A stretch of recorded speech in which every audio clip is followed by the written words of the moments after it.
Blog Talk Radio. Greetings and welcome to the Sales Sense Reality Talk Show with your host, Mike Krause. Mike has sold over $100 million in sales and offers Fortune 500 strategies, tactics, and tools to sales professionals and business leaders. He created this show with one thing in mind, for sales professionals to share their secrets with each other.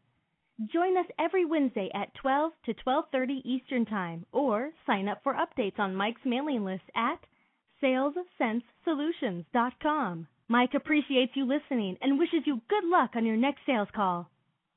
Well, thank you. I'm Mike Krause here with the Sales Sense Reality Talk Show. I'm really excited to have today's guest, Terry Patryluk. He's a VP of Sales and Management Programs, and he's been for over 20 years. And few are possible to pass the concepts that way that Terry can. A natural teacher, a motivator, and public speaker, he has influenced countless salespeople and sales leaders to become better at their careers and personal lives. Coming from a background in the fitness, lifestyle, and financial industries, he understands the perspectives and values needed to take it to a higher level in selling to both the consumer market and place in business to business. His sales and management systems take the guesswork out to become more successful and offer an almost paint-by-number approach to self-improvement. His daily success planner system has been used by corporations nationwide and is testimony to his approach. So without further ado, Terry, how are you this afternoon? I'm great, thank you, Mike. Thanks for inviting me onto the show. Oh, I'm excited to have you. I'm always interested to learn more about sales myself. So tell the listeners a little bit more about yourself and your approach. Well, I would be happy to. Let's see, it's going on 26 years now in sales. Actually, that's not true. When I was 8, if we could take it back to the very beginning, I actually was selling subscriptions for newspapers at 8 years old and set sales records and found out I had an affinity at that early age, but didn't pursue that and went into a teaching career until about 1984. And from about 1984 onward, I've been developing sales strategies and, running various companies as VP of Sales or Director of Sales. So you were a born salesperson, just like myself, with a lemonade stand. Do you think people are born salesperson, or as you know, can we train to have people be great at sales? That's a terrific question, and I get asked that all the time. And I would say it's a misconception to think you may have an affinity towards it, but those people that follow processes and are willing to learn can be equally as good as those who are talented, but that may not be following the processes. I agree. I think I read a quote from Stephen King the other day. There's talent all over the place, and it's useless. It's whether or not you use the talent that you've been given is really what comes down to it. And you and I are already on the same page. I preach the sales process. You have to understand the process in sales. You have to know the next step in the process throughout the whole selling cycle. What made you get started back? Let's back it up a little bit. What made you get started in sales? What was the appeal? Well, another good question. I was teaching phys ed for the Toronto Board of Education for many years. Enjoyed it, but I knew there was something missing, and I had an opportunity to get into the financial industry with a company up here in north of the border, and found out I had an affinity even as an adult, and I did very well. And I love that interaction between client and myself. And to me, it wasn't selling. It was just really, you've heard the expression leading a person into a path of agreement. So if you're passionate about what you're selling, and one of the first tips I would give any of your listeners is, if you're not passionate about it, change what you're selling. Because I was passionate about financial planning, I'm passionate about the health and fitness industry, and that passion is just a natural extension to the sales process. I agree. I always state one of the questions I ask when I'm doing some sales coaching is, do you love what you sell? And if they say no, then I'm like, it's just going to be an uphill battle, and it's not going to be good for you, the company, or more importantly, the client. So you have to be passionate about that. Let's talk a little bit more about your book. You refer to a salesperson or sales leader needing a strong mental game or needing a certain type of attitude. What exactly do you mean by that? Well, what I mean by that is before I teach any techniques for somebody to be more effective, the first thing I have to do is see if they have the right attitude. And in most cases, we need a bit of a slight shift. And here's what I mean. Salespeople in general, there's a negative perception. And how we sell our clients or prospects is how we were often sold as consumers in the marketplace. If you look back as far as the 18th century, there's carpetbaggers that went into the western towns and sold snake oil elixirs from the back of a wagon. Used car salespeople had a negative connotation in the 40s. So we ourselves as salespeople often carry those negative perceptions, which actually reflect our ability to close a sale. We feel guilty about pushing somebody, so instead of learning how to communicate, we often hear somebody say, well, I'm not going to be pushy, and they back off rather than learn how to communicate effectively. So changing the perception to be really proud of what you do, I would give you about 5 quick tips. Number 1, forget about the commission that you're earning. Think only about what's best for the customer. The money will follow. Remember, I had a staff member working for me in the fitness industry. She was a great seller, but you could read the lack of sincerity all over her face the moment she got the sale. And I think your listeners know the type of person I'm talking about. They're all smiles, but the moment you shake the hand and the deal is closed, their eyes are already on to the next sale. So your customer is more intelligent than you give them credit for in many cases. So forget about what the dollars are going to bring in. Just think about how you can help somebody and make sure you really do want to help somebody and be authentic and let that show through. A second mind shift or adjustment would be let the passion drive the sales process, not the reverse. And what I mean by that is enthusiasm, as we all know, is infectious, and that allows the client or us to get the client or prospect out of his head or her head and into the heart where decisions are made. So, the mind may say we need a product or a service, but it's the heart that says, I want to buy it. So when you're enthusiastic, it snuffs out any canned, robotic, salesy presentations. And I would say that's an important one because in many cases, I've trained and hired salespeople that I wouldn't buy from simply because it looks like they were stating facts as opposed to engaging somebody in a discussion on how they can help them. A third, I would say, is imagine each customer as a family member. And in my sales training, what I mean by that is I'll give you a story or an example to illustrate. We were thinking in the fitness industry about letting one of our staff members go. Was running a chain of 32 fitness clubs and the sales portion of it, and she just couldn't get into the clients weren't seeing her as believable. And we worked with her, and for whatever reason, she just couldn't engage the prospect or the client. And one day I was walking by her office, and all of a sudden her personality had a shift. She was on the phone, and she was being animated and expressive and telling somebody on the other end of the line, it's only 3 hours a week, and if you lose weight, your life's going to change for the better. And I'll tell you, you're going to enjoy it so much. And that 2% of the week you spend working out is going to benefit the 98% of your remaining time. And I was floored, and I thought, what caused the mind shift in this person? So I waited for the phone call to end, and I said, Valerie, please tell me, what have you done that we couldn't do for you? And she goes, what do you mean? And I said, well, your presentation on the phone was remarkable. It's stunning. It's 3 times better than I've ever heard you. And she goes, what are you talking about? I was just talking to my sister. So I got it. I said, you're talking to your sister. So from now on, I want everybody you speak to in the future, male or female, they're your sister. So it was interesting when she was helping a family member and she was being herself, that her true personality came out. And that's what every client deserves. Just because they're a stranger doesn't mean they deserve any less passion and involvement than somebody we care about. And it all comes down again to, do you care for the person across from you? And if you really work on caring for that person and their needs, you'll be selling everybody like Valerie's sister. I love that concept, and that's so true. You have to be a friend, and you have to care about people, and the money will come. There's a lot of hungry salespeople out there that ruin it for Terry and I out there in the field and other listeners on the phone here right now. And I was a professor at a university here in Rochester last spring, and the first question I said in class was, what's your first impression of a salesperson? And they all said used car salesman. And that is one of those things that you mentioned early on in our conversation, is getting over that negative connotation of a salesperson. There are great people that are sales professionals out there. Have you had any specifics that you could help people with to get over that negative connotation of being a carpetbagger? Have you helped some people in your training to get over that stigma? Yes, we have, and we really have, by following some of the things I've mentioned.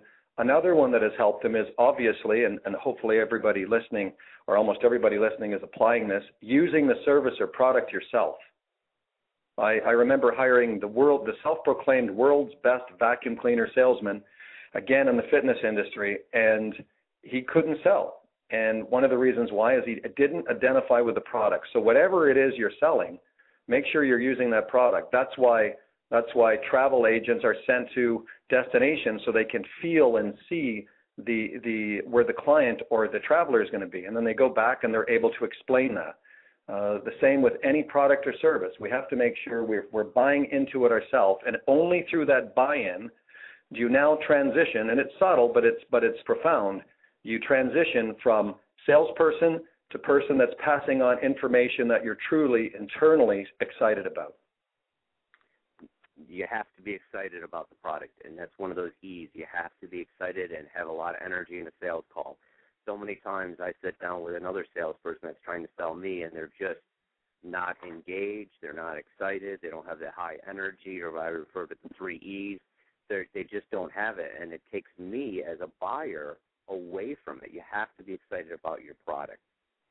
You know, Terry, I know you and I help a lot of people all across the nation here with regards to sales, and one thing that always comes up that could help the listeners is how do we overcome objections and who just don't want to say buy today? How do we do that? All right, I'd be happy to share something I've used quite effectively, and it's called the 8-step closing formula. And let's I wouldn't say role play, but let's take it to the point where the sales rep is sitting across or beside the prospect, and they're saying, well, let's get you started, Mr. Smith. And Mr. Smith looks at the price and is contemplating, and, there's no words exchanged. And then Mr. Smith says, well, I'd like to think about it.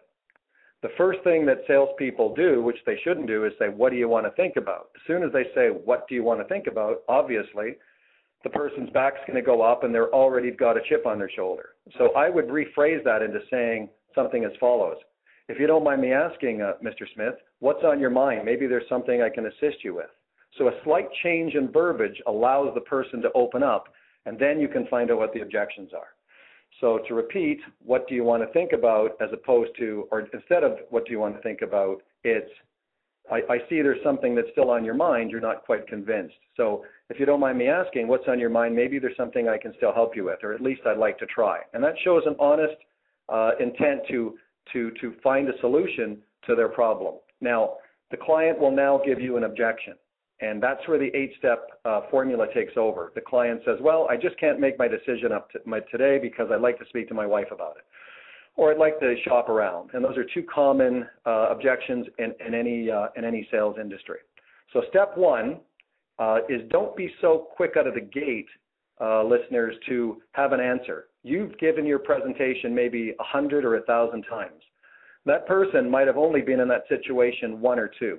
And because you already know what you're going to say, if you're too quick out of the mark, then they're going to think that you're just there trying to sell them and you're not really listening to the concern. So step number 1 in that process would be take a slight pause to show that you're absorbing now I know you care about your client and your prospect, but it doesn't sound like it if you're too quick out of the mark to react. So Mr. Smith says, I'd like to think about it and speak to my wife. And instead of me coming up with a response, I have a momentary pause that lasts maybe a half a second. As long as that. That's step 1. Simple but effective. Number 2, I ask, next thing is you show alignment, not an agreement, but alignment or understanding of the person's concern, which would come out in step 2 as saying, I can understand your concerns. I certainly don't want you to have conflict with a family member, so I certainly appreciate what you're saying. Or you'd like to shop around. It is a big decision, I understand, and it makes sense that you would want to do that. So align yourself with a person. Again, if not, you're going to have another chip on their shoulder, and you're going to be going backwards instead of forward. So those 2 steps get you the client into the right mindset for you to follow up with the next 6 steps. So slight pause, some form of understanding or sympathy for their concern, just with one phrase. And the third step in the 8-step formula would be, if you don't mind me asking, what is on your mind? What is your concern? And the person may, you've already found the concern. Let me back up. They say, I'd like to speak to my wife. As soon as step 3 comes up, the question is, it sounds like everything else meets your needs. Is that your only concern? Because often we'll close a particular objection to find the client, as we all know, comes up with 2 or 3 or 4 more. So let's get them all out of the way now. So it sounds like everything else, meets your needs. Is that your only concern? And if it isn't, you keep on finding out how many concerns there are, because unless you know them all, you're not going to make a sale today. So let's say he says, yes, that's my only concern. I think I need to discuss it with her. Step 4 would be, let's say, let's use the fitness industry. I'm an ex-phys ed teacher, and I do a lot of presentations for school boards and banks and hospitals, and talking to people about group fitness. And I'll often hear, well, you know what, I just don't have the time to work out. So let's say his objection is time. I would say, if you don't mind me asking, what is it about time that concerns you? Is it your schedule? Is it that you think exercise takes 10 hours a week? What's on your mind? So we often go into a response without knowing the details of the objection. If a spouse objection comes up, if you don't mind me asking, what are the questions that you would be, what does the discussion look like with your wife tonight when you're talking to her about this product? Just so I can understand what's on your mind, so I'm able to help you better. It's not just, I want to speak to my wife. There's a time issue. There's a commitment issue. You need to get into the details. So step 4 is just finding out the details or the specifics about the objection. Step 5, and at step 5, of course, we're probably, if you have a few thousand listeners or more on right now, they probably embody 500 different products. So we can't go over any one particular, but step 5 is overcome the objection, keeping these 3 things in mind. Number 1, use your experience, use common sense and logic, and use other success stories. And we've all heard of feel, felt, found. Mr. Smith, I certainly, understand what you're saying, and, but here's what we found. And you give the objection. Well, I'll give you an example for time. Person says, time is a concern and I can't work out. I would say, well, let's look at it this way. There's 168 hours in a week. You require 3 to get in shape. If you give me 3 hours to work with your body, that's 2% of your entire week's time. That 2% is going to benefit 98% of your life. So that's a small price to pay, and I'd be looking forward to helping you get started. So step 5 would just be overcoming the objection with your own industry knowledge, common sense, logic, experience, and the success of other clients that have made that decision to go forward. And step 6 is to remind them why they're there in the first place. Hopefully your listeners use what we call a needs analysis.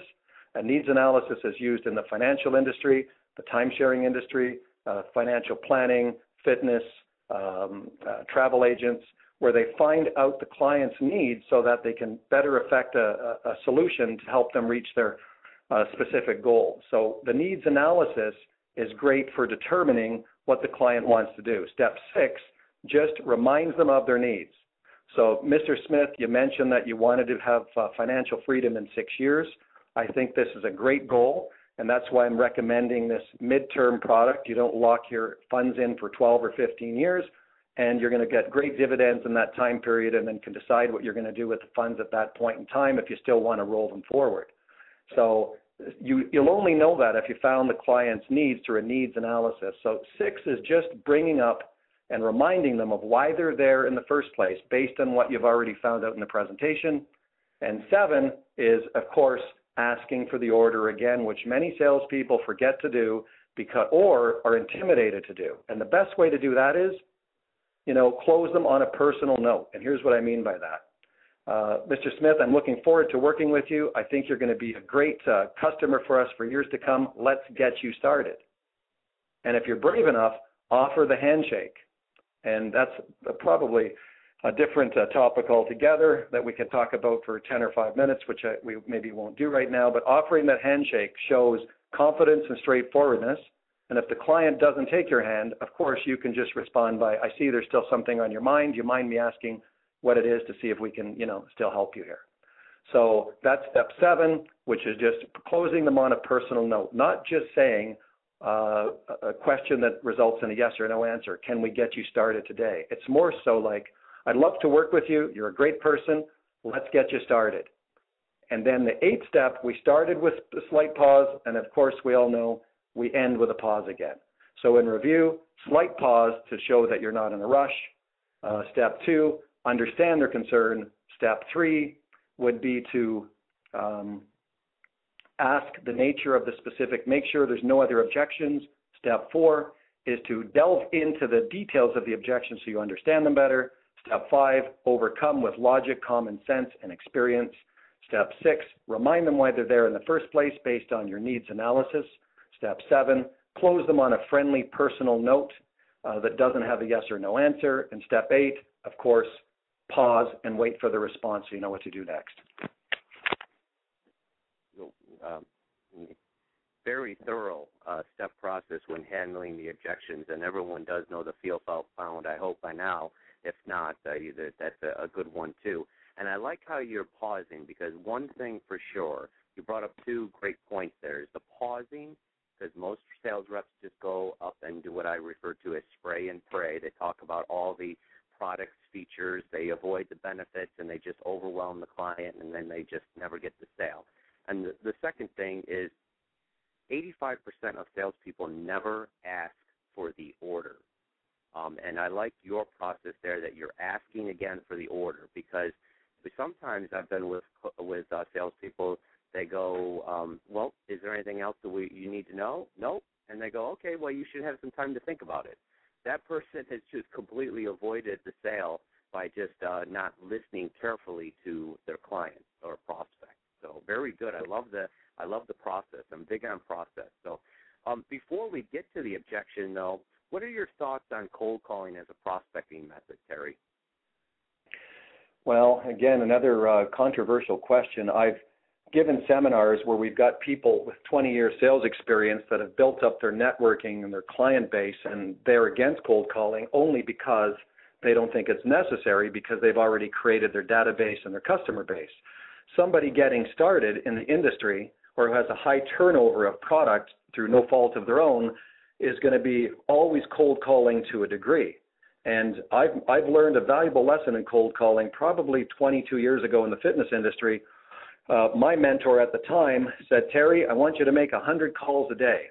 And I'm an A-type personality. Maybe your listeners can tell that by now. And, I hate sitting on the phone personally and just, hammering the phones. But greater than my hate, my desire to succeed, overcome that hate of the phones. So I bit the bullet, sat in the phones, made 100 calls a day. And after about 400 or 500 calls, it resulted in a sale that netted me, I think, a $7,000 commission, and I was really excited. And I came back to the office with a check to this particular financial company, and my mentor said, well, Terry, what did you learn from that experience in the last week? And I said, well, what do you mean? And he said, well, how many calls did you make before you netted that sale? And I said, well, let's say 500, I guess. And he said, okay, divide the 500 calls into the commission. How much does that work out to? Well, doing the math, of course, that's $10 a call. And he said, from now on, whenever you make a phone call and you're bored and you're thinking of hanging up the phone, remember, every call is worth $10. That is so perfect. I remember one of my first mentors doing the same thing to me. He goes, Mike, every call, Pop Coughlin, every call is worth $5. Every appointment's worth $25.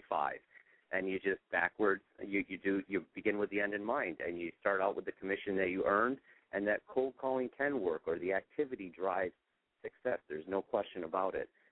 No one likes cold calling. I've never met someone who says, oh, yes, I enjoy it, because their law of numbers state that you're going to get about 98% rejection rate, but that 2% is really what you're shooting for. With your 26 years plus of experience, it always comes down to qualities of sales professionals. What are some great qualities that you have bumped into over the years that really make a true sales professional? again, a good question. 2 weeks ago, I was giving a seminar, and I wrote on the board the so-called the positive qualities and the negative qualities, and I call it, there's a pyramid and an upside-down pyramid. The pyramid embodies what Brian Tracy taught many, many years ago, where he said if the base of a pyramid is building your relationship with a client, and the tip of the pyramid is the sale, then if you sell in a pyramid fashion, you're going to build relationships until it's just a matter of asking for the order, as opposed to the upside-down pyramid, which is, we know the type. They rush through the process because there is no relationship building, and it's all heavy loaded at the top. It's top loaded in trying to close a deal that you haven't really built up a proper rapport or found the needs with yet. So if your listeners think about a pyramid as having the embodiment of those characteristics you're asking me about, and a upside-down pyramid as having the negative ones, let's look at the pyramid. They're listeners. They care. They're likable. They're good people. They want to help. They have an honest, authentic need in the client. Now, that's just one side of the coin. We'll get to the negative side in a second. Let's flip over to the upside-down pyramid, the negative qualities of that person: pushing, self-interest, salesy, not authentic. So just when we think we know where I'm going here, there's two sides to each one of those pyramid shapes. You want to have the qualities of both, and here's what I mean by that. The pyramid has many good qualities, but on a continuum, if that were in the far left side of your scale, if people are too much that way, they're often afraid.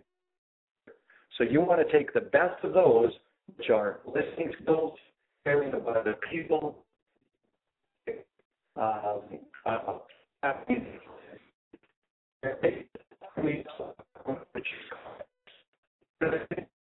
oriented, persistent.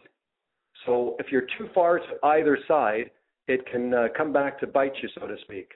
The fast, huckster, slick type of salespeople that we're talking about over here usually have many negative on the upside. Reason possibly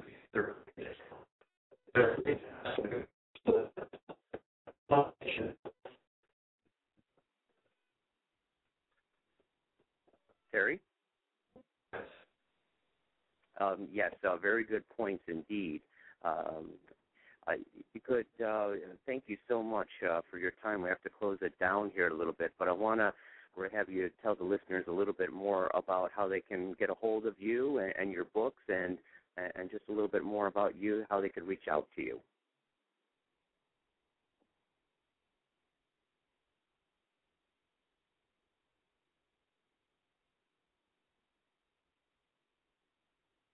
Terry?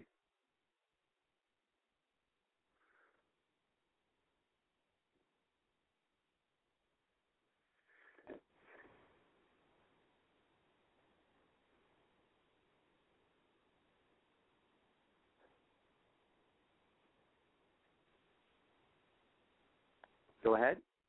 Hi, how are you? Good. So just to close this out. It's me calling me, Mike. Out. Go ahead, Terry. Hi, it's me calling me. Yes, thank you, Terry. We just had a little technical difficulty here. No big deal. So, Terry, I've learned a lot this afternoon. To tell a little bit more about how the listeners can get a hold of you, and a little bit more about your book and services, and we'll close it out there. Certainly. It's medicinemanofbusiness.com, and the book basically was a sales leadership book. So effectively, the Medicine Man of Business is for those sales leaders that want to maximize the efforts of their sales reps, how to use positive enforcement, teaching components, and to teach their staff to be the best they can absolutely be. And there's 7 chapters, and each one of them goes through attitude, processes. And if I can give one final tip, the book really embodies making sure your people have a plan. And to wrap it up on my end, do the listeners have a plan, a daily plan? If they have a plan in their mind, if they put it on paper and actually activated it, if they've started the plan, they often give up. And that's whether it's learning how to sell better, how to make a phone call better, how to network better. So are they persistent with the plan? So do they have a plan? Have they started or initiated the plan? Because we often talk about things we never start. Are they persistent with a plan, meaning if it doesn't pay immediate dividends, do they continue to go forward? And do they need to modify the plan? Because sometimes things just have to be modified, or otherwise you're repeating the same thing that doesn't work day after day. So those 4 steps, I would say, embody the basic premise of the book, giving the sales rep a plan, a daily plan, how to be successful to reach their maximum ability. Absolutely, and to close it out, I agree. You have to manage your day to day.